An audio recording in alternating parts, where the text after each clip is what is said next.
Sharp global academy MEC CEC BCom BBA చదివే విద్యార్థులకు #1 coaching academy for CA CMA CIMA ACCA CMA US professional courses.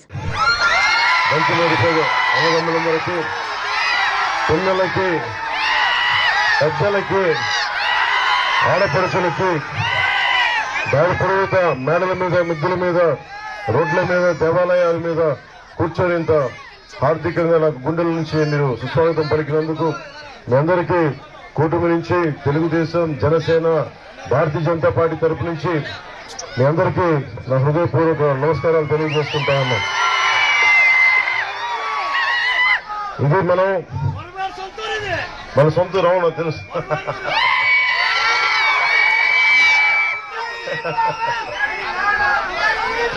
మనం రాష్ట్రాన్ని నిలబడాలి, వెనక్కి వెళ్ళిపోకూడదు. రాష్ట్ర విభజన జరిగిన రోజు నుంచి మీకు గుర్తు చేస్తున్నాను. 2014 నుంచి కూటమి ఉండాలని కోరుకుంటున్నాను. ఎందుకంటే ఓటు చీలితే బలమైన తెలుగుదేశం పార్టీకి నా మద్దతు ప్రకటిస్తున్నాను. 2014 నుంచే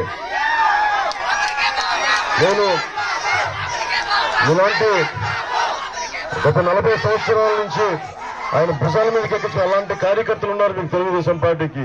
బలమైన నాయకులు వర్మగారు లాంటి వాళ్ళు ఉన్నారు. ఏ మూలకెళ్ళినా మీ అధినాయకుడిని చంద్రబాబు గారిని జైల్లో పెడితే నాకు ఒకటే అనిపించింది. 14 సంవత్సరాలు ముఖ్యమంత్రిగా ఉన్న వ్యక్తి, ఒక కొత్త సిటీకి రూపకల్పన చేసిన వ్యక్తి, నిలబడ్డ వ్యక్తి. ప్రతి వ్యక్తితో విభేదాలు ఉండొచ్చు, ఏ నాయకులతో అయినా సరే. కానీ ఇలా అన్యాయంగా అకారణంగా జైల్లో పెట్టించి ఏ జైలు అయితే ఆయన కట్టించాడో ఆ జైల్లో ఆయన పెట్టించిన దుర్మార్గుడు వైఎస్ జగన్. నేను ఒకటే లోపలికి పోయి ఒకటే అడిగా, ఎలా ఉన్నారు సార్ అంటే ఆయన ఏం మాట్లాడలా.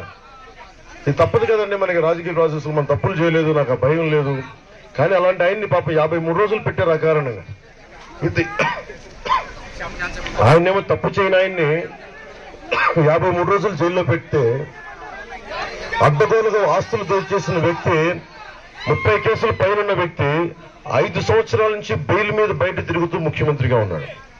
ఇదే దారుణం అనిపిస్తుంది. ఓకే, అలాగే కాదు.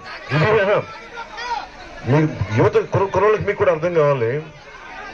మన రాష్ట్రాన్ని వెళ్ళే ముఖ్యమంత్రి 5 సంవత్సరాల నుంచి బెయిల్ మీద ఉన్నాడు. 5 సంవత్సరాల నుంచి, ఒక నిమిషం, 5 సంవత్సరాల నుంచి బెయిల్ మీద ఉన్నాడు. మనకేం న్యాయం చేస్తాడు? ఉపాధి అవకాశాలు మన యువత కల్పించలా.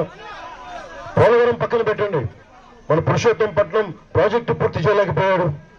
చిన్న చిన్న కల్వర్ట్లు బ్రిడ్జిలు కట్టలేకపోయాడు. రోడ్లు కనెక్టివిటీ సరిగ్గా లేదు, డ్రైనేజ్ వ్యవస్థ సరిగ్గా లేదు. కనీసం తాగడానికి ప్రతి ఏ గ్రామంకెళ్ళి నాకు ఆశ్చర్యం అనిపించింది. పిఠాపురంలో అందరూ అడుగుతుంది, మాకు తాగడానికి కొంచెం రక్షిత మంచినీటి ఇప్పించమని. జల్ జీవన్ మిషన్ ఉంది, కేంద్ర జల్ జీవన్ మిషన్. ప్రధానమంత్రి గారు కోరుకుంది ఒకటి, ప్రతి ఇంటికి రక్షిత మంచినీరు ఉండాలి. కనీసం మానవ హక్కు అది. సుమన్ టీవీలో మీ పర్సనల్ అండ్ బిజినెస్ ప్రమోషన్స్ కోసం కింది నెంబర్కి కాంటాక్ట్ చేయండి.